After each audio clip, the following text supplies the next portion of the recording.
साथियों एक बार दोबारा फिर लाइव आना पड़ा है और कुछ साथियों के फ़ोन आ रहे हैं कि जी कंडेला में कोई बहुत ज़्यादा पत्रकार अभी पहुँचे नहीं हैं और आप समय से पहुँचे हो तो आप ही कम से कम लाइव रहो। जब तक यहाँ आसपास से गांव से लोग नहीं पहुँच पाते तब तक आप लाइव आते रहो ताकि लोगों को पता लगे एक बार कि कोई ऐसा परमानेंट धरना शुरू हुआ है। और कंडेला का जो अपने इतिहास का पता भी होगा, कंडेला का जो इतिहास रहा है बड़ा क्रांतिकारी गाँव है और मैं कहूँ तो जींद का सबसे बड़ा क्रांतिकारी गांव या हरियाणा का सबसे बड़ा क्रांतिकारी गांव ही कंडेला है। तो साथियों ये जो लड़ाई है किसानों की एक जब भी होती है तो कंडेला में जरूर पहुंचती है और मैं तो कहूँगा कंडेला से शुरू ही होती है। और हम तो जो आसपास के जींद के रहने वाले हैं हमारा तो मार्गदर्शन ही कंडेला ही करता है।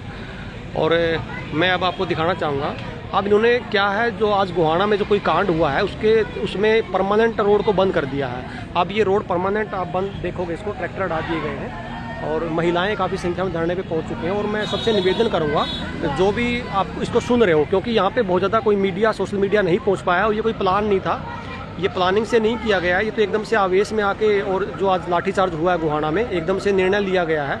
तो साथियों जितने भी जो मेरे साथी मेरे से जुड़े हुए हैं एक बार कम से कम इसको शेयर जरूर कर दीजिए ताकि जितने भी लोग हैं, जितने भी सोशल मीडिया पर जितने भाई हैं, सब ग्रुपों तक ये पहुँच जाए बात एक बार। और ये बड़ा फैसला लिया कंडेला ने और अब ऐसे कड़े फैसले लेने ही होंगे क्योंकि किसानों को बैठे हुए कम से कम मान के चलिए आप कम से कम किसानों को बैठे हुए 3-3.5 महीने से ऊपर हो गया है और ऐसा कोई सरकार की तरफ से कोई बातचीत, सरकार ने अपनी हठ धर्मिता दिखा दी है और अब किसानों पे गोली चलाने का जो काम कर रही सरकार, तो इसके विरोध में ये जो कंडेला में अब है, कंडेला में परमानेंट जो रोड है वो बंद कर दिया गया है।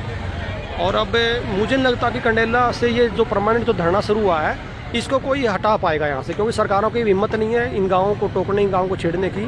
और मुझे लगता है कि कल तक यहाँ पे आसपास के जो गाँव के लोग हैं वो सारे पहुँच जाएंगे और इस धरने को परमानेंट धरने के रूप में, जैसे मुझे याद है जब चौटाला शासन प्रशासन उसका सरकार हुआ करती थी 2002 या 3 की मैं बात करूँ, जब मैं मेरी उम्र कम से कम रही होगी 17-18-20 साल, तो उस समय मैं जब यहाँ आता था तो मैं बड़ा देखता था एक तरीके से एक बड़ा शांतिप्रिय आंदोलन उन्होंने लड़ा था और शायद वो आंदोलन में जीत भी हुई थी। जो माना जाता है कि ये जो चौटाला है ये तो किसी की मानता ही नहीं है, ये तो ये है जिस तरह से आज कह रहे हैं मोदी किसी की मानता नहीं है, लेकिन इस गांव ने, इस गांव के आसपास के जो क्रांतिकारी गांव हैं उन्होंने झुकाने का जो काम किया था सरकार को बिल्कुल झुकना पड़ा था। वो कांड आज भी उस कांड की वजह से आज दोबारा कभी चौटाला सरकार आ नहीं पाई है। और ठीक भी है, मैं तो ये कहूँगा ये सरकारें हैं, सारी सरकारों की फेलियर है, इसमें कांग्रेस है, बीजेपी है, चौटाला है, सब सरकारों में फेलियर है और किसान के हाथ में कुछ नहीं है। किसान वहीं का वहीं बेचारा हर सरकार से लड़ता है, सोचता है ये सरकार आपका भला करेगी, ये सरकार आपका भला करेगी। कोई सरकार किसान का भला करने वाली नहीं है। और साथियों समय आ गया है अब हर गांव में इस तरह से सरकार को जवाब दिया जाएगा। आप देख रहे हैं बड़ी संख्या में कंडेला में पूरा गांव निकल के आ गया है और अब लोगों को पता लग चुका है कि यहाँ से कोई रास्ता नहीं है, रोड ये ट्रैक्टर से परमानेंट ब्लॉक कर दिया गया है। और अब जो जितने भी पीछे ट्रैफिक थी सारी वापस जा रही है, क्योंकि पता है कि एक बार यहाँ जाम लग गया तो यहाँ खुलाने वाला कोई नहीं। आप दूर देखोगे, दूर प्रशासन की गाड़ी एक खड़ी है, पुलिस की गाड़ी, डीएसपी लेवल के अधिकारी यहाँ पहुँचे थे, लेकिन डीएसपी को भी मना कर दिया कि हम रोड को नहीं खोलेंगे, परमानेंट ये रोड बंद रहेगा जब तक तीनों किसानों के जो बिल हैं उनको आप वापस नहीं ले लेते और कोई एमएसपी पे गारंटी कानून नहीं बना देते। तो साथियों इस तरह परमानेंट धरने चलाने की ज़रूरत है। अब नहीं लगता कि लोग पीछे हटने के मूड में। और अब या तो सरकार, मुझे लगता है कि अब इस तरह के जैसे 2 दिन पहले टिकैत पे हमला हुआ है, आज गोहाना में कहाँ इस रोहतक साइड किसानों पर लाठीचार्ज हुआ है।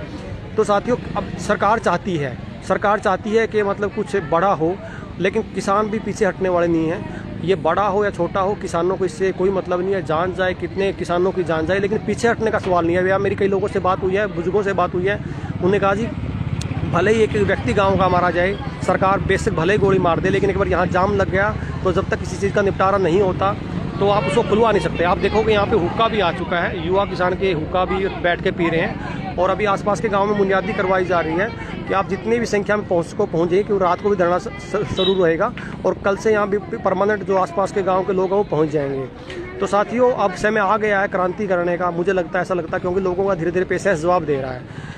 तो ये जो वीडियो है, क्योंकि यहाँ बहुत ज़्यादा कोई मीडिया से पहुँच नहीं पाया अभी तक, तो ये आप लोगों की जिम्मेवारी है कि आप इस बात को, क्योंकि अभी जाम लगाए हुए सारे 20 मिनट हुए हैं, तो आप इसको एक बार सभी ग्रुपों में जरूर भेज दीजिए ताकि एक बार मैसेज पूरे हरियाणा में चला जाए कि इस तरह से लोगों ने अब धरने शुरू कर दिए हैं, अब लोग प्रतीक्षा करने वाले हैं नहीं। तो सभी साथियों से निवेदन है कि जितना हो सके इसको शेयर कर दीजिए, क्योंकि अभी मीडिया, प्रिंट मीडिया या कोई सोशल मीडिया भी बहुत ज़्यादा मैं देख रहा हूँ यहाँ पर पहुँच नहीं पा रहा है, जिसके थोड़े बहुत कोई फॉलोअर हो। तो ये आपकी ही जिम्मेवारी बनती है कि आप इसको ज़्यादा से ज़्यादा संख्या में पहुँचाओ वीडियो को। आंदोलक और ऐसे धरने जो शुरू हुए हैं ये अब रुकने ना पाएँ, क्योंकि अब हठधर्मिता की सरकार कर रही तो किसानों की हठधर्मिता अभी देखी कहाँ है सरकार ने, अभी तो सरकार देखेगी ना हठधर्मिता। साथियों ये तो बताएं इनका कसूर क्या है, इन किसानों का कसूर तो बताए क्या है। जब ये नहीं चाहते कोई कानून, जब ये एमएसपी की गारंटी चाहते हैं, आप एमएसपी की गारंटी दे दीजिए। आप कानून किसान जब नहीं चाहते तो आप कानून को दे ही क्यों रहे हो, मुझे समझ नहीं आ रहा। एक चीज़ लेना नहीं चाहते आप उसको ज़बरदस्ती दे रहे हो। लोग कोई चीज़ आप कोरोना की जो वैक्सीन है ये लेना नहीं चाहते, सरकार आपको ज़बरदस्ती दे रही है। जो आप मांग रहे हो वो सरकार दे नहीं रही है, जो नहीं मांग रहे हो आप पे ज़बरदस्ती थोप रही है। तो मुझे लगता है कि ये जो इंटरनेशनल जो प्रेशर है सरकारों पर, किसी भी सरकार आए इनके एजेंडे पर सरकारें काम करती हैं। और अब समय आ गया कि हर जितनी भी सरकारें रही हैं पूर्व में, सबको जूत मारने का, सबको गांव में घुसने नहीं देने का समय आ गया है और क्रांति यानी योग्य व्यक्तियों को आगे आने का समय आ गया है। और इस आंदोलन को खासकर मैं कहूँगा, अब की बार जो आंदोलन चल रहा है गाँव में, ऐसी टीमें बनी हैं जिसमें बहुत योग्य व्यक्ति आगे आए हैं, तो इनको फैसला लेना होगा, बड़े फैसले इनको लेने होंगे। क्योंकि इस तरह से किसान बहुत लंबे समय तक जो बैठे हैं दिल्ली में, तो कितने समय तक पेशेंस कर पाएंगे। साथ ही मैं दोबारा आपको दिखा रहा हूँ और आपसे निवेदन कर रहा हूँ बार बार, क्योंकि यहाँ बहुत ज़्यादा कोई प्रिंट मीडिया नहीं पहुँचा है, यहाँ कोई ज़्यादा सोशल मीडिया नहीं पहुँचा है। और गांव में अभी जो गांव के यहाँ लोग थे ज़्यादातर, वो अभी बुनियादी करवाने के लिए गांव में गए हैं, क्योंकि ये जो निर्णय अभी जो जाम का लिया गया है ये एकदम से तुरंत प्रभाव में लिया गया है। क्योंकि अभी जो खबर आई है वहाँ से गोहाना में लोगों पर लाठीचार्ज हुआ है और आप देख रहे हो गाड़ियाँ गाँव के अंदर से जा रही हैं। बाइक बड़ा को रोका नहीं जा रहा है, गाड़ियाँ गाँव के अंदर से जा सकती है, लेकिन ये रोड परमानेंट ब्लॉक कर दिया गया है। तो साथियों सबसे मैं दोबारा फिर निवेदन कर रहा हूँ, एक बार आप इस वीडियो को कम से कम पूरे हरियाणा में जरूर भेज दीजिए, ताकि एक बार लोगों तक मैसेज जाए कि कोई किसान का कोई क्रांतिकारी गांव जो कंडेला जिस ऐतिहासिक गांव है, ये कभी इसका इतिहास रहा है, कभी पीछे नहीं हटा, इसका इतिहास रहा है। और साथियों जो आसपास के जिनके जो भी साथी हैं, जो भी किसान भाई इसमें लगे हुए हैं, जो दिल्ली जा सकता है बहुत अच्छी बात है, दिल्ली जाइए। नहीं तो अब आपके आस पड़ोस के जितने भी 20, 30, 40 किलोमीटर तक के लोग हैं, आप इस धरने पे पहुंचना शुरू हो जाइए। क्योंकि इन लोगों को लगेगा कि मतलब हमारे साथ कोई खड़ा है। इनकी हिम्मत देखिए, बिना किसी के आह्वान पे, बिना किसी के एकदम से बुलावे पे एक दिन इन्होंने 20 मिनट के अंदर फैसला ले लिया गाँव में। ये महिलाएँ आ चुकी हैं। बाकी अभी समय है जो अभी ये जो 6 बजने 5:30 का जो समय है, इस समय गाय का भैंस का जो समय होता है घर गाँव में काम करने का समय होता है। तो अभी लोग एक बार ये मुनादी कराई गई कि अपने काम जल्दी निपटा दीजिए आप एक बार, और जल्दी आप धरने पे पहुंचे। क्योंकि ये समय हर व्यक्ति का, जो किसान है उसका समय है, कोई खेत में गया हुआ है, कोई भैंस लेके गया हुआ है, लेकिन फिर भी पूरे गांव ने ये फैसला लिया है कि हम जो भी हम इस धरने को पूरे गांव सहमति देगा। और आसपास के गांव में लोग निकल चुके हैं कि जितना हो सके धरने पर जल्दी पहुँचे। और कंडेला गाँव में बार बार बता रहा हूँ, जो कंडेला गाँव है इसका इतिहास है, कभी पीछे कभी नहीं हटा है ये। तो साथियों ऐसे धरनों की, ऐसे परमानेंट धरनों की मुझे लगता है ज़रूरत है। और जो किसान जो इसका जो जवाब दिया जाएगा, जो लाठीचार्ज यहाँ पे गोहाना में हुआ है या राकेश टिकैत पे जो हमला हुआ है, इस तरह से अगर हम पीछे हटते रहे, ये अपना जो साथी है उसको भी गिरफ्तार 3 दिन पहले उस पर मुकदमा लगा दिया गया था, मैं नाम थोड़ा सा मुझे भूल गया। तो साथियों ये एक करके सबको शिकार बना रही है, डरा रही है, खासकर नेताओं को। अगर हम लोग इकट्ठा ना हुए, हम लोग खड़ा ना हुए सरकार के खिलाफ, तो ये नेताओं को डरा के एक 2 को पकड़ के जेल में डालना शुरू करेगी। ये प्रयोग कर रही है। अगर इसी तरह प्रयोग होता रहा तो मेरे हिसाब से धीरे सभी नेताओं को धीरे करके गिरफ्तार करती रहेगी। इनको पता अगर एकदम इनको छेड़ा है तो एकदम छेड़ने से दिक्कत हो जाएगी। तो इसलिए एक करके एक को टारगेट बना रही है। वो अपना जो अभी 3-4 दिन पहले जिस पर केस लगा था, छोटी सी धारा थी, इसकी मुझे लगता है उसकी अभी तक जमानत नहीं हो पाई है। तो साथियों बड़ा निवेदन आपसे, कंडेला गाँव में मैं बार बता रहा हूँ, परमानेंट धरना शुरू हो गया है, रोड ब्लॉक करके पूरे गाँव में बुनियादी हो गई है। तो साथियों जितने भी लोगों तक आप इस बात को पहुंचा सकते हो, तो जो व्यक्ति इस तरह से कोई काम, अगर इस तरह से धरने जिन गांव में लगता है कि शुरू करने चाहिए, ऐसा जवाब सरकार को देना चाहिए, तो वो ज़रूरी भी है, वो लाजमी भी है। ऐसे जवाब देंगे तभी सरकार अपने कदम पीछे उठाएगी, नहीं तो ये सरकार परमानेंट लोगों को गुलाम बनाने पे तुली हुई है। ये माताएं, ये जो बहनें बैठी हैं यहाँ पे, इनकी हिम्मत देखिए आप। और अभी जो समय है गांव में, वो काम का समय है। अभी काम हर व्यक्ति, किसी को दूध निकालना है, किसी को भैंस लेके गए हुए हैं, लेकिन पूरे गाँव ने, अभी जो 20 मिनट पहले मेरी बात हुई है कि ये गाँव अब धरने से पीछे नहीं हटेगा, चाहे भले ही प्रशासन द्वारा चल कर ले। वहाँ पंचायत जो हुई है, पंचायत ने फैसला ले लिया है। मैं आपको दिखाना चाहूँगा, इस साइड से लोग सलाह करके आ चुके हैं बीच में, लोगों के बीच में, कि अब ये धरना नहीं उठेगा। या तो सरकार जो इन दोनों काम किए हैं इसमें कोई स्पष्टीकरण दे, क्या मामला है पूरा। जब तक इसका डिक्लेयर नहीं हो जाता और जब तक बिल वापस नहीं होंगे, ये धरना यहाँ से नहीं उठेगा साथियों, ये मैं आपको बता रहा हूँ। और जिस तरह कंडेला ने ऐतिहासिक निर्णय लिया, और देखो आप देख रहे होगे लोगों ने अभी मीटिंग करके ये फैसला ले लिया है। और ये कुर्सी लेके आप देख रहे हो, कुर्सी लेके आ गए हैं। अभी थोड़ी सी जो बातचीत थी वो करके, जो बुजुर्ग हैं जिन्होंने चौटाला सरकार के दौरान जो आंदोलन हुआ है उसको भी देखा है, और ये गवा रहे हैं, बहुत आंदोलन के गवा रहे हैं। इनको गोली की, इनको लाठी की कभी इन्होंने, हाँ लाइव कर रहा हूँ मैं, इन्होंने कभी गोली की, कभी लाठी की, कभी परवाह नहीं की है। ये वो गांव है, ये वो क्रांतिकारी गांव है। आप आज इनको पता ही नहीं गोली का डर क्या होता है। तो साथियों ये शुरुआत हो चुकी है और ये गांव के जो सभी लोग इन्होंने फैसला ले लिया है कि अब कुछ भी हो, अब ये धरना यहाँ से नहीं उठेगा। तो साथियों मैं बार बार निवेदन करना चाहूँगा, ये अभी यहाँ पे कोई बहुत बड़ा प्रिंट मीडिया सोशल मीडिया नहीं पहुँचा है, तो मैं निवेदन कर रहा हूँ आपसे जितने भी लोग इसको देख रहे हैं, आसपास के लोगों से पहुँचने शुरू हो चुके हैं। मेरे मित्र मुझे मिले थे कंडेला नगूरा से कुछ आ चुके हैं लोग, और ये देखो ये हुक्का यहाँ पे आ चुका है। और साथियों ये देखो जितने बुजुर्ग थे जिन्होंने पुराने आंदोलन के जो गवाह रहे हैं इतिहास में जो पुराने आंदोलन से लड़े हैं, जिसने अपने बेटे खोए हैं, जिसने अपने भाई खोए हैं, और वो मतलब हारने वाला ये कौम जो है ये पीछे हटने वाली नहीं है। साथियों वो मैंने दर्द देखा है, और जो चौटाला टाइम के जो दौरान जो गोली कांड हुआ वो भी हमने झेला है, लेकिन हम हक के लिए न्याय के लिए पीछे नहीं हटेंगे। ये हमारा रोजी रोटी का और ज़मीन का सवाल है। मतलब मैं आपको जो बताते हुए मैं बड़ा भावुक हो रहा हूँ, क्योंकि अगर ज़मीन नहीं रहेगी तो हम बच्चों को जवाब क्या देंगे, क्या जवाब होगा हमारे पास। अगर इसमें हमारी जान भी जाती है तो जाए, कोई दिक्कत नहीं है, लेकिन हम इस आंदोलन को तो नहीं छोड़ सकते, क्योंकि आगे हम अपने भविष्य में बच्चों को जवाब क्या देके जाएंगे।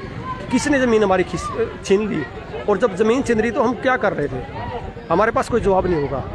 और मैं तो कहता हूँ ये जो साथी जिसको लगता है, चाहे वो बीजेपी का है चाहे वो किसी का भी है, इनके आपके जब फोटो लगेंगे तो आपकी जो पीढ़ियाँ हैं वो थूकेंगी आप पे कि जब ये हमारी ज़मीनें खोसी जा रही थी, आप पार्टियों के चक्कर में बटे हुए थे, कोई कांग्रेसी का कोई बीजेपी का, आप पार्टियों के चक्कर में बटे हुए थे, और हमारी ज़मीन आपने लुटवा दी। आपके फ़ोटो पे थूके जाएंगे, आपके बच्चे आपके फ़ोटो पे थूकेंगे। तो साथियों जो भी बीजेपी का जो भी आरएसएस का भाई है, ये लड़ाई किसी पार्टी की नहीं है। जो आम व्यक्ति लड़ाई लड़ रहा है वो किसी पार्टी की लड़ाई नहीं लड़ रहा, वो अपनी ज़मीन की लड़ाई लड़ रहा है। मुझे एक बात बताइए, जब कोई किसी चीज़ को खरीदने वाला बनेगा ही नहीं, जब मंडियाँ नहीं रहेंगी तो ये जाएंगे कहाँ बेचारे लोग। इनको तो 6 महीने मुश्किल इंतजार रहता है। आप एक चीज़ देखिए, एक व्यक्ति के 20 एकड़ ज़मीन है, ये एक व्यक्ति ने 20 एकड़ में जब खेती की हुई है, अब ये ट्राली है, आपने कंबाइन से गेहूँ निकलवाया और सीधा मंडी में डाल दिया। अब एक चीज़ बताइए, जब उसका नंबर मंडी में नहीं आएगा वो कहाँ डालेगा उसको, वो कहाँ बेचारा लेके जाएगा, इतने उसकी मजदूरी लेके जाएगी। कंडेला गांव का ऐतिहासिक गांव में आप देखोगे ये आंदोलन बहुत बड़ा रूप ले चुका है, चिंगारी कंडेला में पहुंच चुकी है, और ये कंडेला की जो चिंगारी है ये बुझती कभी नहीं है। ये एक बार लग गई, ये लो लग गई तो ये बुझती कभी नहीं है। जब तक सरकार अपने कदम पीछे नहीं हटाएगी ये आंदोलन वापस नहीं होगा। और दोस्तों साथियों, अब कंडेला गांव ने इसका आंदोलन का बिगुल फूंक दिया है, तो अब तो इसमें बहुत जोश आएगा और इसमें एक नई दिशा इसको आंदोलन को मिलेगी। साथियों मैं बार बार आपसे निवेदन कर रहा हूँ, अभी एक ही भाई आया है अभी सोशल मीडिया से, तो अभी यहाँ पे कोई सोशल मीडिया प्रिंट मीडिया नहीं पहुँचा है। तो साथियों से बार बार निवेदन है, कम से कम अपने जितने भी लोग आपको जानने वाले हैं, जो भी आपको देखने वाले हैं, या जितने भी आपके ग्रुप हैं जिसको आपको जानते हैं, आप अपने फ़ोन में रखते हैं, तो सबको भेज दीजिए। ये बड़ा एक फैसला कंडेला गाँव ने लिया है, और ये किसी खाप ने या किसी नेता का फैसला नहीं है। ये जो बुजुर्ग हैं जिन्होंने लड़ाई लड़ी है, जिन्होंने पुरानी लड़ाई लड़ी है, जिन्होंने चौटाला की लड़ाई भी लड़ी है, जिन्होंने उससे पहले बिल्कुल दिल से ईमान से जिन्होंने किसानों के लिए काम किया, ये वो लोग हैं। इनका किसी पार्टी से, किसी उकसाए हुए, किसी कहने से लड़ाई नहीं लड़ रहे। इनके पास किसी के फ़ोन नहीं आते कि जी आप रोड बंद कर दीजिए। इनको पता है कि आपकी ज़मीनें जा रही हैं। इनके भाइयों पर जब लाठीचार्ज हुआ गुहाना में या इस साइड रोहतक साइड हुआ है, तो रोहतक हुआ है, तो इनका खून नहीं रोक सका। ये अपना आप ये भाइयों को पिटते हुए नहीं देख सकते। ये जो धरती है, ये जो कौम है, ये कभी भी अपने साथियों को, अपने भाइयों को पिटते हुए नहीं देख सकती।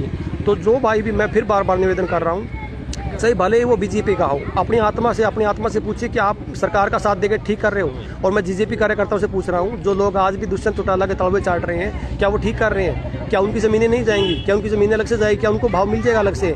तो साथियों ये समय आपस में बंटने का नहीं है, ये समय क्रांति करने का, ये समय किसानों का साथ देने का है। तो सभी साथियों से मैं बार बार निवेदन करना चाहूँगा, आप भले ही अगर किसी को लगता है ये बिल ठीक है तो हमें बुलाइए, हम समझाएंगे, हम पाँव पकड़ेंगे आपके, लेकिन ये बिल गलत है, इसमें कहीं से कोई दो राय नहीं। और आपकी ज़मीन जानी ही जानी है। ये प्लानिंग है आपकी ज़मीन ख़त्म करने की, और आपके बच्चे आपको जीवन में कभी माफ़ नहीं कर पाएंगे। साथियों जो आज चापलूसी सरकारों की कर रहा है, भले ही किसी पार्टी की चापलूसी कर रहा है आंदोलन की आड़ में, परमात्मा उनको माफ़ नहीं करेगा।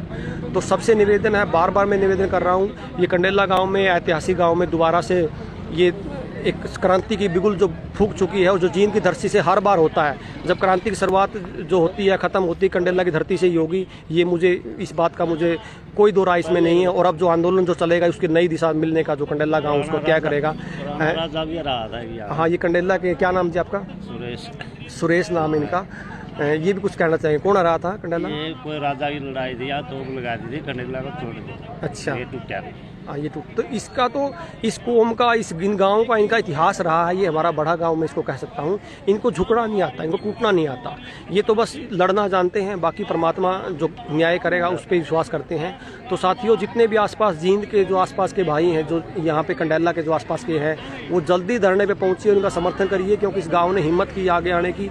और मैं तो चाहूँगा बिल्कुल इनका हर तरह से इनका मदद इनको देने यहाँ पे पहुँचे, और जो भी आंदोलन इस करेंगे, इनकी अगुवाई में हम आंदोलन लड़ने तैयार हैं। साथियों, ये जो लड़ाई है, मैं बार बार कह रहा हूँ, ये लड़ाई किसी एक गाँव, किसी एक विशेष व्यक्ति की नहीं है। ये लड़ाई किसान कौम की लड़ाई है, और किसान कौम कभी भी जातियों में नहीं होती। मैं सभी भाइयों से जिसको सुन रहे हैं, ये सरकारें जो कह रही जाटों का आंदोलन है, ये फलानों का आंदोलन है, साथियों कुछ भी नहीं है। ये जाट हैं, गुज्जर हैं, जितने भी किसान वर्ग हैं, इसमें कोई फर्क नहीं है। ये एक ही परमात्मा ने एक ही जाति बनाई है, जो बाद में उपजातियाँ बनी हैं।